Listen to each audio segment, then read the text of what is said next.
અને આ તરફ સુરતમાં પણ બાંગ્લાદેશી ઘૂસણખોરોએ જે હદ કરી છે એના દ્રશ્યો છે ને દાખલો પૂરો પાડે છે કે કેવી રીતે બાંગ્લાદેશી ઘૂસણખોરો અહીંયા આવે છે અને પોતાનો અડ્ડો બનાવી દે છે।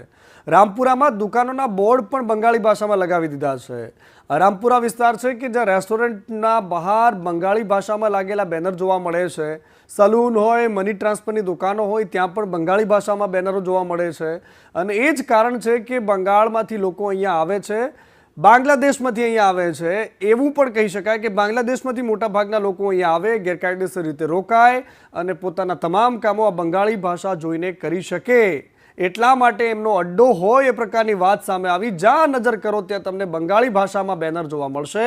વિસ્તારના અનેક બાંગ્લાદેશી રહેતા હોવાની આશંકા છે। છેલ્લા 7 વર્ષમાં આ વિસ્તારમાં બંગાળી ભાષાના બેનરો ખૂબ વધી ગયા છે। આ બાજુ આતંકી હુમલા બાદ સુરત જિલ્લા પોલીસ પણ એક્શન મોડમાં છે। 130 જેટલા ગેરકાયદેસર રહેતા બાંગ્લાદેશીઓને ઝડપ્યા છે।